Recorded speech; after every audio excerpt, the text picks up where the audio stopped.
নবী কারীম সাল্লাল্লাহু আলাইহি ওয়াসাল্লাম এর আম্মাজান আমিনার পিতার নাম ছিল ওয়াহাব। মদিনার অধিবাসী হলেও তিনি কুরাইশ বংশের লোক ছিলেন। যখন কুরাইশদের উপর বর্বর হামলা চালানো হয়েছিল তখন তার পূর্বপুরুষসহ মক্কা ছেড়ে মদিনায় চলে গিয়েছিলেন। ওয়াহাবের স্ত্রী গর্ভাবস্থায় থাকাকালীন একদিন ওয়াহাব স্বপ্ন দেখলেন, এক দরবেশ তাকে লক্ষ্য করে বলছে, হে ওয়াহাব, তুমি বড়ই ভাগ্যবান, ভবিষ্যতে এমন এক মহাপুরুষ দুনিয়াতে আগমন করবে যিনি পুরো পৃথিবীর মানবগুলোর জন্য হবে রহমত ও মুক্তির দূত। সেই মহাপুরুষের গর্ভধারিণী হবে তোমার ওরসজাত। তুমি তার নাম রাখবে আমিনা। তারপর যথাসময়ে তার ঘর আলো করে এক ফুটফুটে কন্যা সন্তানের জন্ম হল। স্বপ্নের নির্দেশ অনুযায়ী তিনি তার নাম রাখলেন আমিনা। এর পূর্বে মক্কা বা মদিনায় কারো কন্যার নাম আমিনা রাখা হয়নি। এই নামটি তখন সমগ্র আরবের মধ্যে সম্পূর্ণ নতুন নাম। ছোটবেলা থেকেই আমিনা ছিল অত্যন্ত শান্ত প্রকৃতির, মিষ্টভাষী ও সত্যবাদী, যার কারণে বালিকা আমিনাকে সবাই অনেক ভালোবাসত। আমিনা যখন 6 বছর থেকে 7 বছরের বালিকা তখন তিনি তার এক বান্ধবীর বাড়িতে যাওয়ার সময় পথে একটি স্বর্ণমুদ্রা দেখতে পেলেন। অতঃপর তিনি স্বর্ণমুদ্রাটি নিয়ে চিন্তায় পড়ে গেলেন। ভাবলেন, এটা কি নেওয়া ঠিক হয়েছে? কিন্তু এটা এখানে থাকলে এটা মালিকের হাতে না পড়ে হয়তো অন্য কারোর হাতে পড়ে যাবে। তার চেয়ে এই স্বর্ণটি নিয়ে মালিকের অনুসন্ধান করাই উত্তম হবে। এই চিন্তা করে আমিনা সেই স্বর্ণটি হাতে নিয়ে তার বান্ধবীর বাড়ি চলে গেলেন এবং বান্ধবীকে বললেন, আমি আসার সময় রাস্তায় এই স্বর্ণটি পেয়েছি। এখন এটা কিভাবে তার প্রকৃত মালিককে দিতে পারি? এটা শুনে তার বান্ধবী বলল, তুমি এটা নিয়ে এত ব্যস্ত হচ্ছ কেন? চলো আমরা এটা দিয়ে আমাদের খেলনা কিনি। তখন ছোট্ট আমিনা বললেন, না, আমি এই মুদ্রার মালিককে খুঁজে তার কাছে ফিরিয়ে দিব। এরপর ছোট্ট আমিনা বান্ধবীর কাছ থেকে বিদায় নিয়ে আগের রাস্তার পথ ধরে হাঁটতে লাগলেন। অতঃপর যে জায়গায় তিনি স্বর্ণের মুদ্রাটি পেয়েছিলেন সেই জায়গায় গিয়ে দাঁড়িয়ে থাকলেন। কিছুক্ষণ পর দেখলেন এক বৃদ্ধা সেখানে আগমন করল এবং পথে পথে কি যেন খুঁজে বেড়াচ্ছে। তখন আমিনা বললেন, আপনি কি কোনো কিছু খুঁজছেন?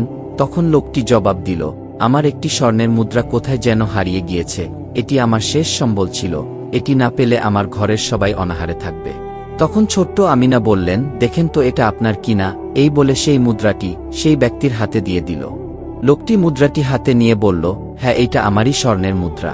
অতঃপর লোকটি অনেক খুশি হল এবং প্রাণ ভরে আমিনার জন্য দোয়া করল। এরপর আমিনা আস্তে আস্তে বড় হতে লাগল। বড় হবার পর আমিনা একদিন তার পিতাকে বলল, আব্বাজান, আমি যখনই কোনো নির্জন জায়গায় যাই তখনই আওয়াজ শুনতে পাই, হে আব্দুল্লাহর স্ত্রী আমিনা, তোমাকে ধন্যবাদ। হে রাসূলের জননী আমিনা, তোমাকে সালাম। কন্যার মুখে এ কথা শুনে পিতা কন্যাকে নির্ভয় দিলেন। এভাবেই দিন অতিবাহিত হতে লাগল। আমিনাও বিয়ের জন্য উপযুক্ত হয়ে গেল। এরপর একদিন ওয়াহাব হজ করার উদ্দেশ্যে মদিনা থেকে মক্কায় অবস্থান করলেন। সেখানে গিয়ে বন্ধু আব্দুল মোত্তালিবের সাথে সাক্ষাৎ করলেন।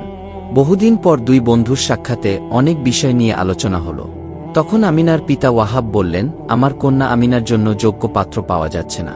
বহু জায়গা থেকে বিয়ের প্রস্তাব আসছে, কিন্তু কোনোটাই আমার মন মতো হচ্ছে না। বন্ধুর এমন কথা শুনে আব্দুল মোত্তালিব বললেন, তাহলে তোমার কন্যাকে আমার পুত্র আব্দুল্লাহর কাছে বিয়ে দিয়ে দাও। এই কথা শুনে ওয়াহাব মনে মনে ভাবল, নিশ্চয়ই এই স্থানেই আমার আমিনার বিয়ে হবে। কেননা আমিনা পূর্বেই বলেছিল, আমি যখন কোনো নির্জন এলাকায় যাই তখন আমি শুনতে পাই, হে আব্দুল্লাহর স্ত্রী আমিনা। অতঃপর তিনি এখানেই মেয়ের বিয়ের জন্য উত্তম যোগ্য পাত্র পেয়ে গেলেন। এদিকে আব্দুল্লাহ এত সুদর্শন পুরুষ ছিল যেটাকে আরবের শ্রেষ্ঠ পুরুষ বলা হতো। তিনি যখন রাস্তায় বের হতেন তখন আরবের সুন্দরী নারীরা তাকে দেখার জন্য এবং নিজেদের প্রতি আকৃষ্ট করার জন্য তাদের মূল্যবান পোশাক ও অলংকার পরে রাস্তার পাশে অবস্থান করত। কিন্তু আব্দুল্লাহ তাদের দিকে ফিরেও তাকাতেন না। শত শত রূপসী যুবতী তার সাথে বিবাহ করার জন্য ব্যাকুল ছিল। অতঃপর ওয়াহাব আব্দুল মোত্তালিবের প্রস্তাব গ্রহণ করলেন। বিবাহের দিন তারিখ ঠিক করলেন। অতঃপর বিবাহের বরযাত্রী যাওয়ার পথে বনি আছাদের বাড়ির পথ দিয়ে যেতে হবে।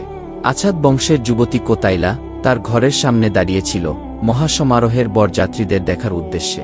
কুরাইশ বংশের অসম্ভব সুদর্শন পুরুষ আব্দুল্লাহর বিয়ে। আব্দুল্লাহ আব্দুল মুত্তালিবের মতো মক্কার সম্মানিত লোকের ছেলে, তাই সবার মধ্যে আগ্রহ এই বিয়েকে ঘিরে। বরযাত্রীদের কোতাইলার ঘরের দুয়ার থেকে দেখা যাচ্ছিল। কোতাইলা তন্ময় দৃষ্টিতে তাকিয়ে আছে আব্দুল্লাহর দিকে। এত সুন্দর কোনো পুরুষ হয় না। কোতাইলা জানত আব্দুল্লাহর সৌন্দর্যের কথা। পুরো মক্কায় আব্দুল্লাহর মতো কোনো সুদর্শন সুন্দর পুরুষ ছিল না। কিন্তু কোতাইলার আব্দুল্লাহকে দেখার পিছনে শুধু তার সৌন্দর্য ছিল না, বরং আব্দুল্লাহর চোখে মুখে যেন আলো খেলা করছিল। এই আলোকের রহস্য কি? অতঃপর কোতাইলা ভাবতে লাগল, আব্দুল্লাহ কি সেই নবী? মক্কা মদিনার ইহুদিরা অনেকেই বলছিল ওই সময় এক নবী আসবে, তাহলে আব্দুল্লাহ কি সেই নবী? নয়তো তার চোখে মুখে এই আলোকের উৎস কেন? কোতাইলার তন্ময়তা তখনও কাটে নাই। অতঃপর আব্দুল্লাহর বরযাত্রী তখন কোতাইলার ঘরের দরজা অতিক্রম করেছে মাত্র। কোতাইলা তখন ব্যাকুল কণ্ঠে আব্দুল্লাহকে ডাক দিয়ে বলল, আব্দুল্লাহ, ও আব্দুল্লাহ, কোথায় যাচ্ছ? আব্দুল্লাহ ফিরে তাকালো এবং অবাক হল, কেননা মক্কার সবাই জানে সে বিয়ে করতে যাচ্ছে, আর কোতাইলা তো তার দূর সম্পর্কের বোন হয়। আব্দুল্লাহ থতমত খেয়ে বলল, আমি আব্বাজানের সাথে যাচ্ছি। তখন কোতাইলা বলল, তুমি কি আমায় বিয়ে করবে আব্দুল্লাহ? তোমার বাবা তোমার জন্য যতগুলো উট কোরবানি দিয়েছে, আমি তোমাকে তার চেয়েও ঢের বেশি উট দিব। তুমি দয়া করে আমাকে বিয়ে করো, বিয়ে করবে আমাকে আব্দুল্লাহ? কোতাইলার কণ্ঠে যেন অসম্ভব ব্যাকুলতা, তার হৃদয়ের সবটুকু আশা নিয়ে যেন তাকিয়ে আছে আব্দুল্লাহর উত্তরের আশায়। তখন আব্দুল্লাহ অবাক হয়ে বলল, আমি তো আমার আব্বাজানের সাথে যাচ্ছি, আমার আব্বাজানের ইচ্ছার বিরুদ্ধে আমি কিছুই করব না। অতঃপর আমিনার সাথে আব্দুল্লাহর বিয়ে সম্পন্ন হয়ে গেল। আব্দুল্লাহ শ্বশুরবাড়িতে বেশ কয়েকদিন থাকার পর নিজের বাড়িতে যাওয়ার জন্য রওনা হল। শ্বশুরবাড়ি থেকে নিজের বাড়ি যাওয়ার পথে আবার দেখা হল কোতাইলার সাথে। কোতাইলা এবার প্রচণ্ড ব্যাকুলতার সাথে আব্দুল্লাহর চোখে মুখে কি যেন খুঁজছিল। তার এই কাণ্ড দেখে আব্দুল্লাহ কোতাইলার সামনে থামল এবং ভাবল কোতাইলা নিশ্চয়ই কিছু বলবে। কিন্তু কোতাইলা এবার কিছু না বলে তন্ময় হয়ে শুধু আব্দুল্লাহর চোখে মুখে তাকিয়ে থাকল। আব্দুল্লাহ অবাক হল এবং বলল, সেদিনের মতো আজকেও কি কিছু বলতে চাও কোতাইলা? কোতাইলা কেমন জানি দুঃখ ভরা কণ্ঠে বলল, না, আজকে আর কিছু বলার নেই। সেদিন তোমার চোখে মুখে যে আলোক ছিল, আজকে আর সেই আলোক নেই, সেই আলোক নেই আব্দুল্লাহ। সেই আলো আজ চলে গেছে, তাই তোমাকে আমার আর প্রয়োজন নেই।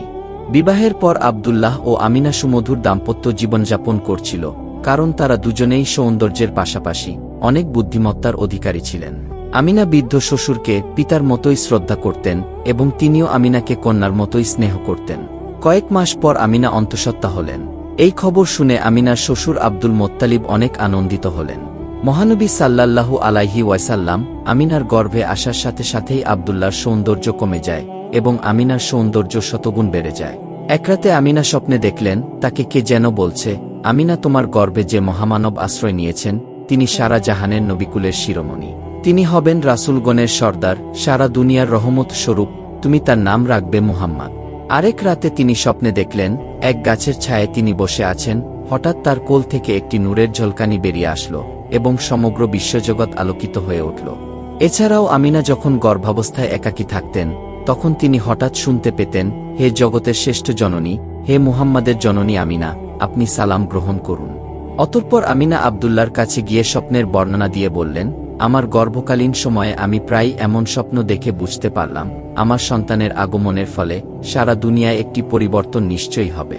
এর কিছুদিন পর আব্দুল মোত্তালিব ব্যবসা উপলক্ষে খেজুর আনার জন্য ছেলে আব্দুল্লাহকে মদিনা যাওয়ার জন্য বলেন।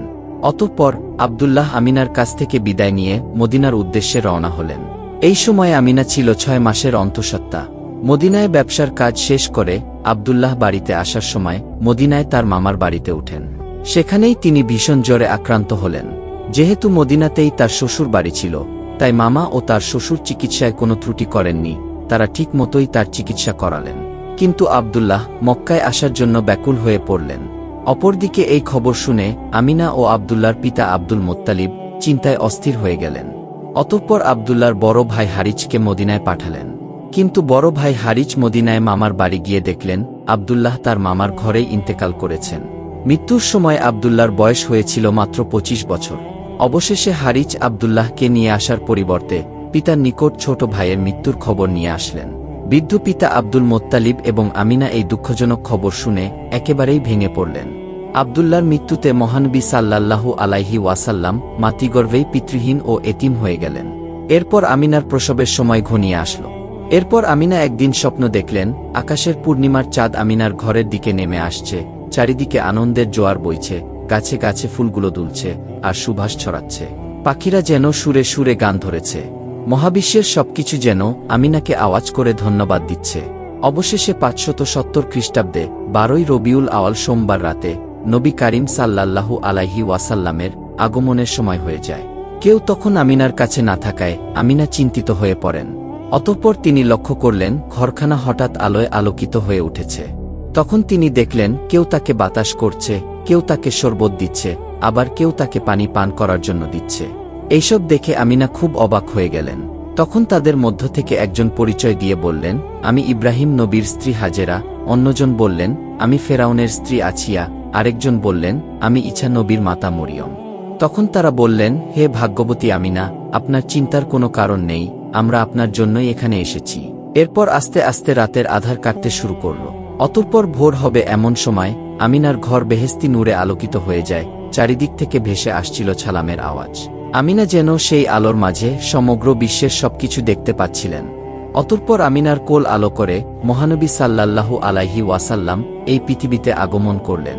সেই সময় পুরো মক্কা নগরী যেন বেহেশতি সুগ্রাণে মোহিত হয়ে উঠল। আমিনা চোখ মেলে দেখলেন একটি চাঁদের মতো ফুটফুটে শিশু জন্মগ্রহণ করেছে। যেন জান্নাতের নূরের ঝলক দেখে আমিনার চোখ জুড়িয়ে গেল। ভোর হওয়ার পর ফুফু সাফিয়া আমিনার ঘরে গিয়ে অবাক হয়ে গেলেন। তিনি দেখলেন আমিনা একটা চাঁদের মতো সন্তান জন্ম দিয়েছেন। এরপর ফুফু সাফিয়া দৌড়ে আব্দুল মোত্তালিবের কাছে গেলেন এবং বললেন, আপনার ছেলে আব্দুল্লার ঘরে একটি চন্দ্রের আগমন হয়েছে, যা কোনোদিন কেউ দেখেনি। এমন কথা শুনে আব্দুল মোত্তালিব দৌড়ে আমিনার ঘরে আসলেন এবং দেখলেন চাঁদের মতো ফুটফুটে সন্তান কোলে নিয়ে আমিনা বসে আছে। মনে হচ্ছে সেই আলোয় পুরো জাহান যেন আলোকিত হয়ে আছে। অতঃপর তিনি যখন সেই চাঁদকে কোলে তুলে নিলেন, তখন তার চোখ থেকে পানি ঝরছিল। এত সুন্দর সন্তান আগে কোনোদিন কেউ দেখেনি। কিন্তু এত সুন্দর বাচ্চার নাম কি রাখা হবে, এই নিয়ে আব্দুল মোত্তালিব চিন্তায় পড়ে গেলেন। এমন সময় আমিনা বললেন, আমি স্বপ্ন দেখেছি, কে যেন আমায় বললেন এই শিশুর নাম হবে মুহাম্মদ।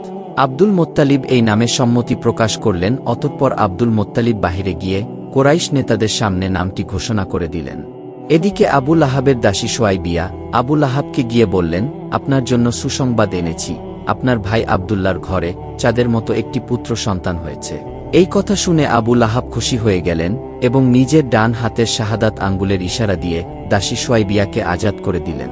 এই জন্য মহান রাব্বুল আলামিন আবু লাহাবের কবরের আযাব প্রতি সোমবার বন্ধ করে দেন এবং তার ডান হাতের শাহাদাত আঙ্গুলি দিয়ে ঝর্ণা বের করে দেন। আরবের নিয়ম নীতি অনুযায়ী সম্ভ্রান্ত পরিবারের লোকেরা নিজের সন্তানদের লালন পালন না করে গ্রামাঞ্চলের অন্য কোনো নারীর দ্বারা দুধ পান করাতেন, যেন শিশু গ্রামের নির্মল পরিবেশে বেড়ে ওঠে এবং বিশুদ্ধ আরবি ভাষা শিখতে পারে। কিন্তু নবী মুহাম্মদ সাল্লাল্লাহু আলাইহি ওয়াসাল্লাম এতিম হওয়ার কারণে কেউ দুধ পান করানোর জন্য নিতে চাচ্ছিল না। কারণ এতিম শিশুকে লালন পালন করলে ভালো বকশিশ পাওয়া যায় না। অবশেষে বিবি হালিমা দুধ পান করানোর দায়িত্ব নিলেন। এরপর বিবি হালিমা শিশু মুহাম্মদ সাল্লাল্লাহু আলাইহি ওয়াসাল্লামকে নিয়ে বাড়ির পথে রওনা হলেন। বাড়িতে ফিরে তিনি দেখলেন দুর্বল প্রকৃতির গরুগুলো বলিষ্ঠ হয়ে গিয়েছে। গরুগুলো পূর্বের চাইতে দ্বিগুণ বেশি দুধ দিচ্ছে। গাছগুলো বিনা বৃষ্টিতেই নতুন পাতা ও ফুলে ফলে ভরে গেছে। ঘরের নিকট একটি কূপ ছিল। বহু বছর পূর্বে সেটি শুকিয়ে গিয়েছিল, কিন্তু সেই কূপটিও হঠাৎ করে পানিতে পূর্ণ হয়ে গেল। হজরত মুহাম্মদ সাল্লাল্লাহু আলাইহি ওয়াসাল্লাম মা হালিমার একটি স্তন থেকে দুধ পান করতেন, অন্য স্তনটি রেখে দিতেন মা হালিমার সন্তানের জন্য। শিশু নবী মুহাম্মদ সাল্লাল্লাহু আলাইহি ওয়াসাল্লামের বয়স যখন 4 বছর, তখন তিনি একদিন দুধ ভাইয়ের সাথে মাঠে খেলতে গেলেন। অতঃপর সাদা পোশাক পরিহিত দুজন ফেরেশতা হজরত জিব্রাইল আলাইহি ওয়াসাল্লাম এবং হজরত মিকাইল আলাইহি ওয়াসাল্লাম সেখানে আগমন করলেন। দুজন ফেরেশতা শিশু নবী মুহাম্মদ সাল্লাল্লাহু আলাইহি ওয়াসাল্লামকে সেখানেই চিৎ করে শুইয়ে দিলেন এবং তার বুক চিরে মুখ্য ও প্রকাশ্য জ্ঞানের দ্বারা অন্তর পরিপূর্ণ করে দিলেন। এ ভয়ানক দৃশ্য দেখে বিবি হালিমার ছেলে ভয়ে কাঁদতে কাঁদতে দৌড়ে বাড়ি চলে গেলেন এবং মা হালিমাকে গিয়ে বললেন, আম্মাজান, অপরিচিত দুজন ব্যক্তি এসে আমার ভাইয়ের পেট কেটে ফেলেছে। আপনি দ্রুত চলুন, দেখুন আমার ভাই জীবিত আছে কিনা। এই খবর শুনে হালিমা দৌড়ে গিয়ে দেখলেন শিশু নবী মুহাম্মদ সাল্লাল্লাহু আলাইহি ওয়াসাল্লাম বসে আছেন। তার চেহারা ভয়ে লাল হয়ে আছে। তখন বিবি হালিমা শিশু মুহাম্মদ সাল্লাল্লাহু আলাইহি ওয়াসাল্লামকে বললেন, তোমার কি হয়েছে? তখন ছোট্ট মুহাম্মদ সাল্লাল্লাহু আলাইহি ওয়াসাল্লাম বললেন, দুজন লোক এসে আমার পেট কেটে আমার পেটের ভেতর থেকে কি যেন নিয়ে গেলেন। এই ঘটনার পর বিবি হালিমার মনে প্রশ্নের পর প্রশ্ন জাগতে লাগল। অতঃপর তিনি তার স্বামীর কাছে এই ঘটনাটি খুলে বললেন এবং বললেন, এখনই এই শিশুটিকে আমাদের ফেরত দিয়ে আসা উচিত। এরপর বিবি হালিমা মুহাম্মদ সাল্লাল্লাহু আলাইহি ওয়াসাল্লামকে নিয়ে আম্মাজান আমিনার কাছে আসলেন। এসে সমস্ত ঘটনা আমিনার কাছে খুলে বললেন। তখন মা আমিনা তার গর্ভ অবস্থা থেকে শুরু করে শিশু মুহাম্মদ সাল্লাল্লাহু আলাইহি ওয়াসাল্লামের জন্মের সময় পর্যন্ত যত ঘটনা ঘটেছে সব ঘটনা বিবি হালিমাকে বললেন। অতঃপর দুধ মায়ের কাছ থেকে কলিজার টুকরা সন্তানকে ফেরত নিয়ে মা আমিনা অশ্রুসিক্ত হয়ে সন্তানকে বুকে জড়িয়ে নিলেন।